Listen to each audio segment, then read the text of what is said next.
suis arrivée dans cette école, j'ai peu à peu perdu confiance en moi. Oui, plusieurs fois. Et donc il est arrivé sans rien dire, il était dans la cour comme ça. Oui. C'est qui, quelqu'un que tu connaissais dans l'école? Oui, il est dans ma classe. Il est dans ta classe, d'accord. Et t'avais déjà eu des problèmes avec lui? Oui, plusieurs fois. Et donc il est arrivé sans rien dire, il était venu, il t'a tapé? Oui, il m'a frappé 2 fois sur le bras. Qu'est-ce qu'il t'a fait? Il t'a fait quoi? Il m'a donné un coup comme ça. D'accord. Et il est reparti? Non. Et puis il a dit sale pute et il a recommencé. Et ce mot m'a énervé. Je crois j'allais le rendre ce qu'il m'a fait, mais je me suis souvenu de ce que maman elle m'a dit, d'aller prévenir un adulte avant de réagir. Et j'allais le faire, donc je me faufilais entre des personnes et j'ai ressenti des mains me pousser sur le dos. Et puis j'ai cogné un banc. T'étais dans les escaliers? Non, c'était dehors. Dehors, donc t'es tombé, t'as été poussé dehors? Oui. Et donc quand l'établissement dit qu'elle a été poussée dans les escaliers, donc c'est pas du tout dans les escaliers que c'est passé pour toi, ça c'est passé dans la cour? Oui. Dans la cour, donc t'allais pour prévenir un adulte, et là il y a quelqu'un qui t'a poussé, t'es tombé dans la tête la première sur le sol? Oui. Sur un banc en fer. Sur un banc en fer? Oui. D'accord. Et alors, comment l'établissement peut dire que c'était dans un escalier alors que t'as été retrouvé sur le banc, à mon avis? Comment t'étais après avoir été poussé? T'es tombé, t'étais consciente ou t'es relevé tout de suite? Non, pas tout de suite, mais il y avait une mare de sang qui coulait. Ouais. Mais j'ai pas eu le temps de voir qui m'a poussé. Enfin, il y avait trop de personnes qui se moquaient de moi ou qui allaient appeler quelqu'un pour venir m'aider. Enfin, une seule personne. Madeleine, l'établissement, donc, c'est qui sont les agresseurs? Ben non, justement, parce que le lendemain de la chute de Anna, Chloé, voilà. Parce que moi, quand il m'appelle jusqu'à 18h45, pour moi, c'est qu'elle est tombée, c'est un accident. Donc, quand elle se réveille, parce qu'il y avait l'anesthésie qu'on lui a faite, on est rentré à la maison, parce qu'il y avait une infirmière qui devait venir lui faire des soins. Et après, vers 21h30, comme ça, je lui demande à Anna Chloé, tu peux me raconter ce qui s'est passé? Parce qu'on m'a, voilà, de manière rapide, la CPE m'a dit que voilà, tu courais sur la cour et que voilà, t'avais un lacet de feuilles, t'es tombé. Elle me dit non, maman, en fait, on m'a poussé. J'étais en train de discuter avec mes 3 amis. C'était la fin du rassemblement. Et il y a un camarade qui est venu, il m'a tapé au bras 1 fois, 2 fois, il m'a insulté. Il paraît que c'est pas la première fois que tu subis des injures racistes, des agressions. C'est inadmissible. C'est dans quel établissement qui se trouve où, c'est ton établissement? Notre-Dame du Rocher. Collège. C'est où? Collège Notre-Dame du Rocher à Chambéry. Chambéry, d'accord. C'est ça. Et tu subis des agressions, des injures racistes depuis longtemps? Oui. T'en avais déjà parlé à ta maman? Oui. T'en as déjà parlé au proviseur ou au professeur? Non? Pas trop, non.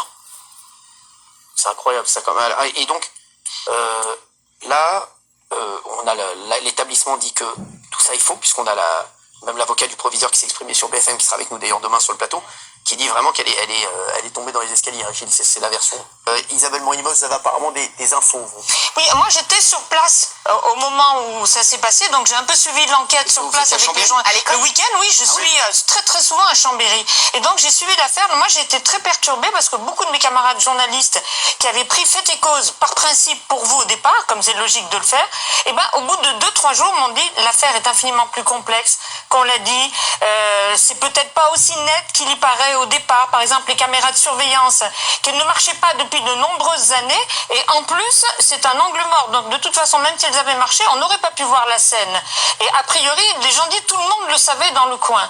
Donc moi, c'est vrai que c'est très, c'est comme tout le monde du coup. Avec les caméras, elles pouvaient pas. Que les caméras n'auraient de toute façon pas filmé cette scène-là du banc.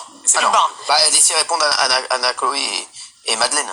Madeleine, est-ce que vous répondez à ce que... Je crois que les caméras, c'est comme les yeux. C'est tout petit, c'est braqué, mais on a un grand champ visuel. Donc, dire qu'une caméra est braquée là, que ça montre pas tout ça, c'est... Mais elle ne marche pas depuis des années, je crois qu'il y a des spécialistes, parce que l'affaire, elle est assez complexe, comme vous l'avez dit. Les spécialistes peuvent effectivement voir si elles sont complexes ou pas, si elles ne marchent pas ou pas. Anna Chloé, donc, tu vas retourner à l'école, là? Tu retournes aujourd'hui? Non. Tu vas retourner quand? Je sais pas. T'as pas envie d'y aller, là? Non. Mais c'est ça, là. Tu te sens pas d'y aller? Non. Tu veux changer d'établissement? Ouais. Pourquoi tu veux changer d'établissement? À cause de tout ce qui s'est passé avant, ou à cause de cette agression et de ce qui s'est passé après, de qu'on remette en doute ta parole? Qu'est-ce qui te chagrine le plus? Qu'ils disent que j'ai menti dans... C'est ça, c'est qu'on ne croit pas à ton agression. Ouais. C'est ça qui te chagrine le plus. Ouais. C'est pour ça que tu ne veux plus retourner dans cet établissement? Madeleine? Alors, pour moi, je veux déjà lire les quelques mots, si vous me permettez, Cyril. Le petit temps qu'il reste, ça, c'est les mots que Anna Chloé a écrit et moi, j'ai... D'accord. Juste Pourquoi? C'est destiné à qui? C'est destiné à tout le monde, à tous ceux qui nous regardent. C'est une lettre d'Anna Chloé. Anna Chloé, exactement. Allez-y. Alors, je m'appelle Anna Chloé, je suis une petite fille qui aime la danse, le maquillage et le mannequinat.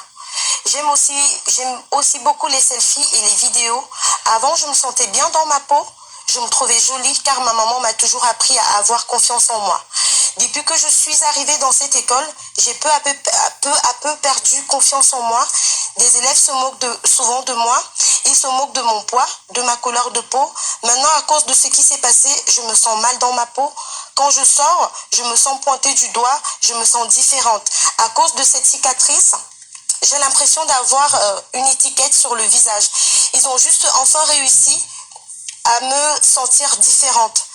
J'avais pour projet de devenir biologiste, mais avec ce que j'ai vécu, j'aimerais devenir avocate ou juge pour aider et défendre les enfants qui subissent ou ont subi des agressions ou des harcèlements comme moi.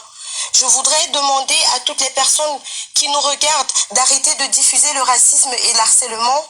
Cela détruit la vie des gens. On est tous humains, apprenons à aimer nos différences. Je veux qu'à travers mon histoire, les gens réagissent et que les parents montrent à leurs enfants que c'est la différence qui fait tout, qui fait tourner le monde. Je veux qu'on me fasse justice. Je veux de nouveau me sentir en sécurité à l'école. Je veux que les élèves me respectent et m'apprécient tel que je suis. Je veux plus avoir peur. Je suis Anna Chloé et je vous remercie pour votre soutien.